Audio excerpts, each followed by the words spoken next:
What's going on, everybody? It's Bogo Sports here. It's been a while, but I'm coming to you guys with the UFC 299 reaction video. I was sitting here all day watching slash listening to podcasts, reaction videos, and I'm like, you know what? I have reactions of my own. I should probably talk about them.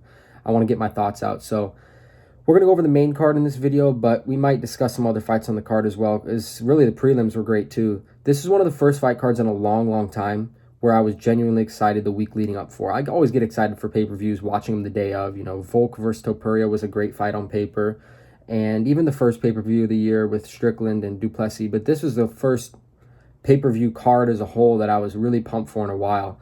Sean O'Malley, one of my favorite fighters, headlining the card in a rematch. A scary fight. We can get into that later. But the whole card was stacked top to bottom. So we'll just get into it right away because I'll probably be talking a lot. So the first fight on the main card was Peter Yan versus Song Yadong. And this is probably the fight that I had second most interest in on the entire card aside from the main event.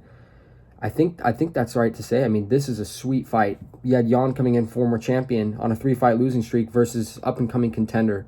And boy, did it deliver. I'll first go with Song Yadong.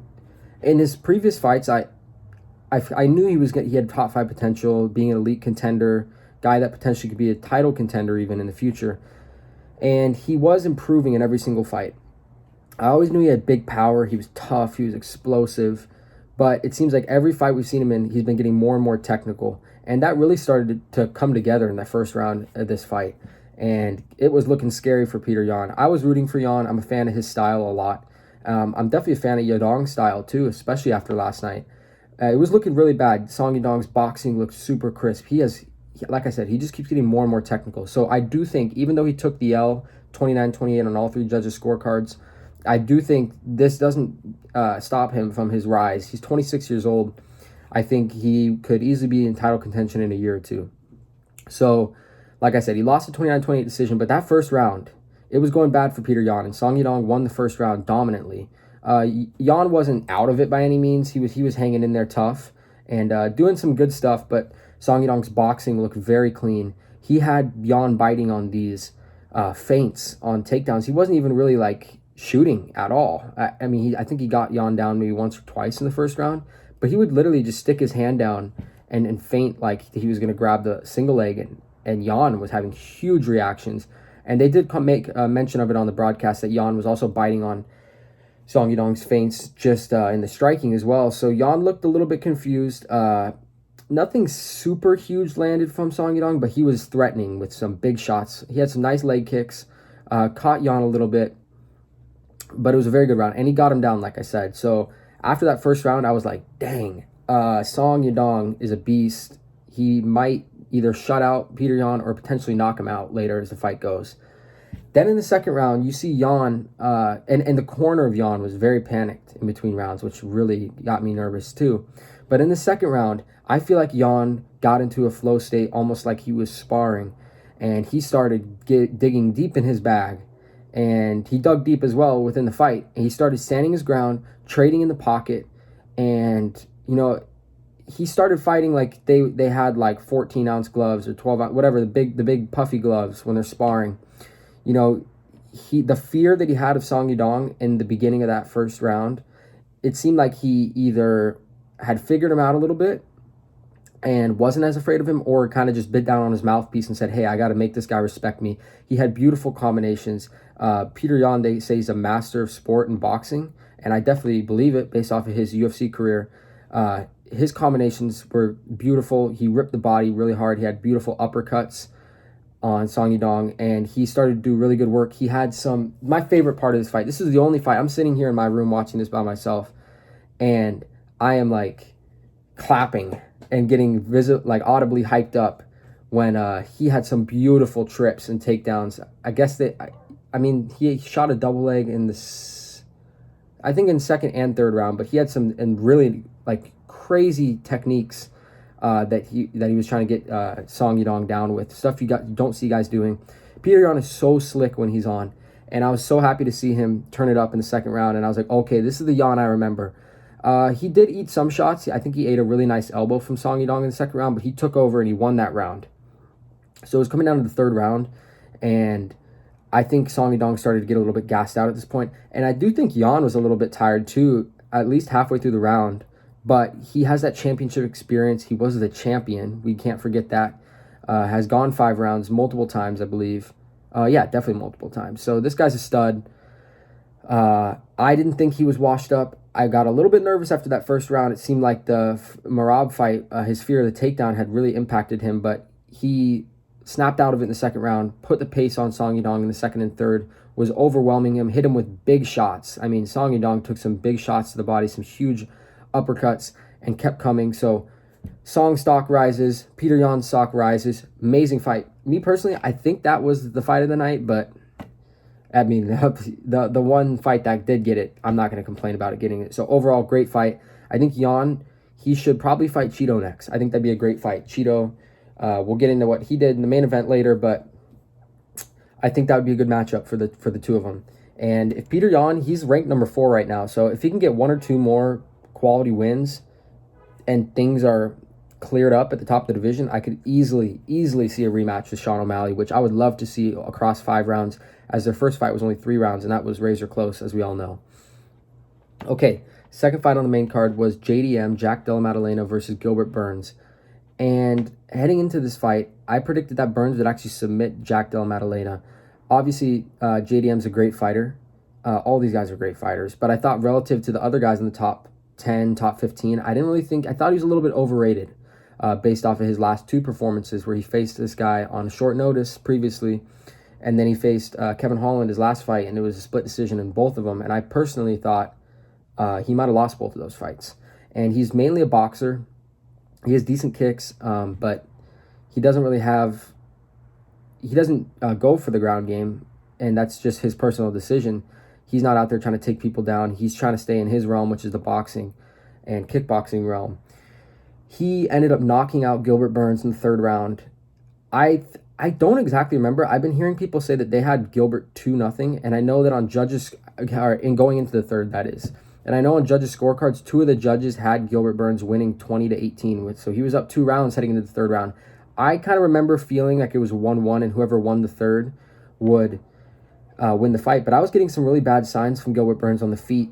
Once he kind of had failed to hold Jack Della Maddalena down, and I'll get into that, he didn't really want to stand and bang with JDM. He was kind of shying away, especially when JDM was putting in big combinations.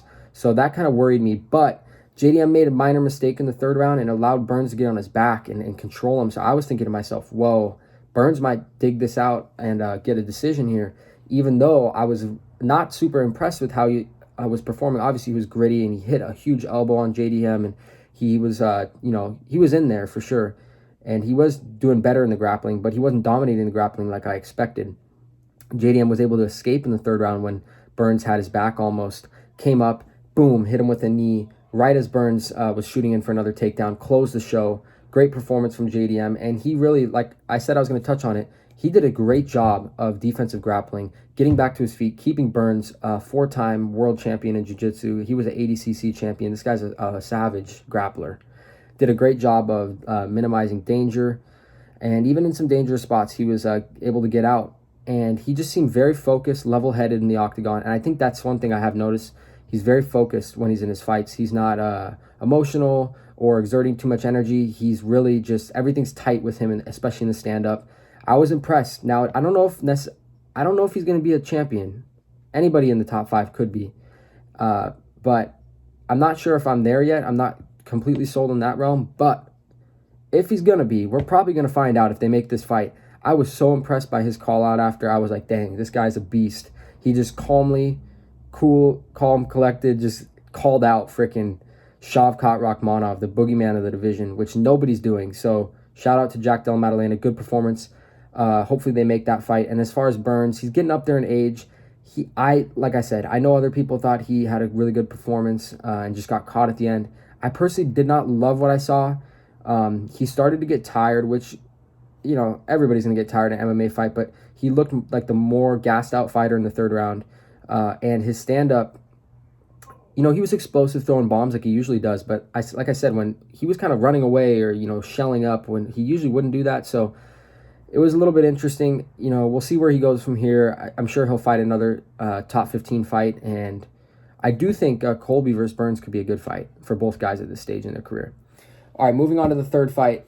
This was the featured bout or whatever. Michael Page making his UFC debut versus Kevin Holland. I thought Holland was going to win this fight based off his age. He had the youth advantage over Michael Venom Page, who was making his UFC debut. Even though he's making his UFC debut, he's 36 years old. He's had a long MMA career in Bellator previously. And I thought that Holland, could match him with the size and the reach, with the crazy techniques, and I thought he would be also able to match him with speed, and I did think he had a power advantage with the hands. That being said, Michael Page kind of did what he always does. His MO is blitzing with the karate style, and Holland had absolutely no answer for it. I thought when Page blitzed, it was super interesting. He hit Holland with big shots. Kevin Holland has a great chin. But overall, it wasn't super exciting because Holland couldn't find him. You could see by the third round, Holland was just so pissed off about this fight, how he could not find Page. He could not land shots on him, couldn't corral him, couldn't get him to the ground. So I was a little bit disappointed just on how the fight ended up, but it's not really a critique of either fighter. They both went in there, and Page did the job. He dominated in the stand-up. And Holland was trying for sure. His offensive wrestling is just not good enough. He was definitely trying, but he was just completely confused by the puzzle that is Michael Venom Page. And we'll see where he goes from here. Holland, this guy's he's a vet, really active fighter, so I'm sure he'll get another fight, probably get another knockout soon. Venom Page, I think you could potentially throw him in there versus Leon, and it would be kind of an interest. I don't think people would be too pissed about it. I think the UFC is going to try to push him as he has a really exciting style. He was a showman. He was definitely putting on a show for the fans last night, even with the walkout. But I think the fight you would do is Stephen Wonderboy Thompson. If you get that fight, I think it's an amazing stand-up fight. Both guys they're the closest in styles to each other. You put Venom Page versus Stephen Wonderboy Thompson. If he gets that fight done and he gets a victory there, then you can throw him into a title shot. I would say let's just keep him away from a wrestler in his next fight, because I could see things going wrong if he faces an elite wrestler at the top of that division. If he faces a Shavkat Rakhmonov, I don't think that would go very well. Even if he faces a Colby Covington, I think Colby would hold him down. So let's give him a striker, and if he wins that, I say we give him a title shot. I would like to see him in an exciting stand-up title fight with Leon Edwards. All right, co-main event. This was a very interesting fight on paper. You have Dustin Poirier, the legend, 35 years old, facing this up-and-coming beast, Benoit Saint-Denis, who's on a crazy finish streak, just knocking everybody into the next dimension, and just a savage fighter. I was back and forth on who I thought was going to win this fight, because when I saw Dustin was the underdog, I was like, really? I mean, we know Dustin's resume, and Saint-Denis' best win was against Frivola, which is a good fighter, but not even close to Dustin Poirier. But then I talked myself into Saint-Denis because he has an amazing chin, hits crazy hard, pushes a pace, and I thought that those final two things I said, hits crazy hard and pushes a pace, could get him the victory over Dustin, who had just been knocked out and is 35 years old. So his ability to push for 5 rounds, I had questioned a little bit. Overall, it was an awesome knockout in the end by Poirier. In the second round, he caught Saint-Denis with just awesome right hook, put him down, and then finished the show with a vicious hammer fist. I was really kind of disappointed in the way that Saint-Denis fought. Now, don't get me wrong, he was doing good stuff just because of the sheer volume he was throwing at Dustin and the pace at which he fought, and his grappling was superior to Dustin's in many regards. I think he could have done a better job of holding Dustin down, but Dustin was making a lot of mistakes with the guillotine. We even heard in his corner his coach talking about that. You could just tell that Saint-Denis was not worried about the guillotine. That's why he kind of almost was letting Dustin grab it, and as soon as he would jump for the guillotine, he would kind of just settle into like guard or half guard or like a butterfly almost guard when Dustin would have like one leg in and then one leg over the top trying to hold them into the guillotine, and then he would just pull his head out and then stay on top. But he didn't control him well enough on top, which I think really could have benefited him. Dustin was looking tired, which shocked me. So that 5-round push, I think, slightly got answered there. He was gassing out a little bit more than I'm used to seeing him gas out. But Saint-Denis on the feet was what really disappointed me. I feel like even though he's a marauder and his style is to be in your face and just throw stuff at you and take one to give one, I thought in other fights he was crisper in his striking, and with his entries and exits tonight or last night, it looked like he was just coming in there swinging wild hooks with his chin up in the air, completely just not fighting with any regard for his own safety in the octagon, just swinging bombs. And he looked a little bit slower than I usually have seen him. Maybe I'm just misremembering, but he looked slower in this one. So I don't know. It was an interesting fight. I think Saint Denis is going to watch that back and be a little bit disappointed in his performance. But overall, you got to credit Dustin Poirier because he was getting hit by bombs and he was getting mauled in the grappling. And Saint Denis was in his face. But Dustin's able to just fire back with some of the most powerful counters of any guy I've seen, especially in the lightweight division. He can rock you when he's under pressure, when he's getting hit by bombs. So shout out to Dustin. I'd like to see, I'm seeing some talk that he might be facing Islam. I don't know if I would like that, but I don't really know a matchup that makes sense for him. So maybe you do Dustin versus Islam and give him one last title shot. I would, even though I do want to see Dustin keep fighting, and I have a feeling that if he doesn't get it done against Islam, he'll retire. So there's a lot there. Saint Denis, just come back. He's super young. I think he's going to learn from this fight. Somebody kind of compared it to how Justin Gaethje got beat up by Eddie Alvarez and Dustin Poirier and then changed his style a bit. I think if Saint Denis just comes in with a better game plan, has a little bit more, safety in his approach, but he could still be a savage fighter and getting in your face and being a guy that pushes you around. But if he just fights with a little bit more caution, I think he'll be a top contender. All right, main event, Sean O'Malley versus Chito Vera. I definitely am an O'Malley fan, but this fight scared me. This is O'Malley's first title defense, and I did pick O'Malley to win by decision, because let's just pretend that they're sparring, O'Malley is going to style on Chito Vera because the danger of the knockout's not there, and O'Malley's technical skills are far better. But I was just worried about the later rounds. Chito Vera, we knew, is one of the most durable fighters in the UFC. And he's also an extremely powerful fighter in his own regard with his punches and kicks. And so I knew he had the durability advantage over O'Malley. Even though we've seen O'Malley dig deep recently in some of his fights, I was worried about the fourth and the fifth round after O'Malley's been kicked in the legs, after he's had to block high kicks and his forearms are, filled with blood and his arms are a little bit tired from popping out his own jab. And, as those later rounds were going, I was like, uh-oh. I'm kind of worried that Chito's going to put a pressure on him if O'Malley can't get him out of there, which, we found out he couldn't.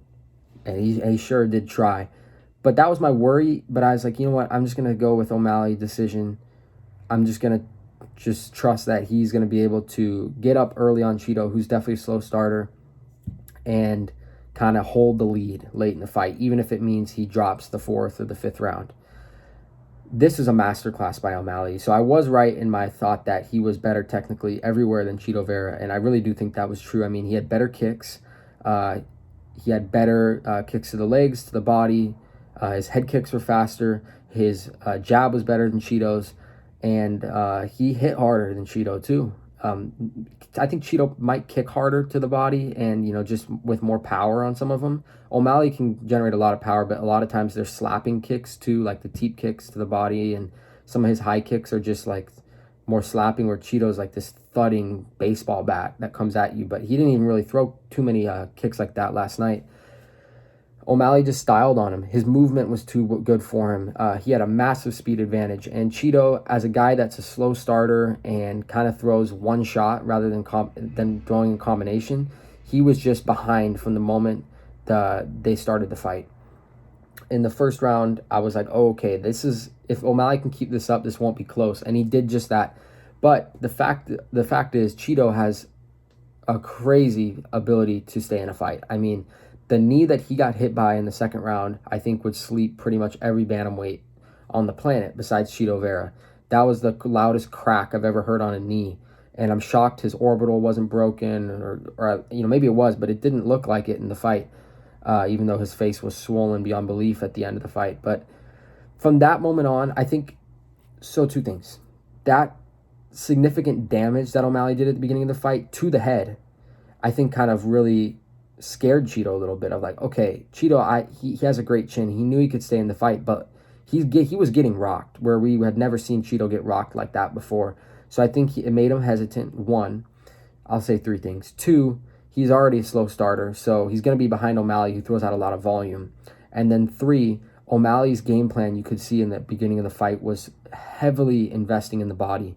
And even though Cheeto was in there the whole time, walking forward and still in O'Malley's face, you could kind of tell he was tired, and the damage, he was wearing it in the 4th and 5th round. O'Malley continued that through the 3rd. In the 4th and 5th, you saw O'Malley start to slow down a little bit, which is only expected when you're throwing like hundreds of strikes and landing hundreds of strikes on this guy. But he was still popping his jab a ton. His jab was huge in the late rounds. And Cheeto did start to put the pressure at the end of the 4th round and then in the 5th round, I believe. But O'Malley just kind of stopped him from getting too much momentum. Cheeto hit him with some decent shots, but nothing huge. And O'Malley was just constantly in his face with a jab or some sort of kick. And then in the 5th round, when it looked like Cheeto might have the best chance this round, okay, this was his chance to get O'Malley. O'Malley almost got him out of there. I forget exactly what he hit him with in the 5th round. I think it was a huge left hand or something that shut Cheeto's eye, and he was rocked. But the fact that he stayed in there was impressive. And then in the end of the round, people will talk about this, but O'Malley heard the clappers and was like, you could tell he wanted to get him out of there. Yeah, Tim Welch's coach said, hey, you're up 4-0. Don't try to knock him out. Just kind of stay on the outside and get through this round. We're going to win the fight. O'Malley did not listen to that advice. He was going in there to knock him out in the 5th round, which is pretty cool.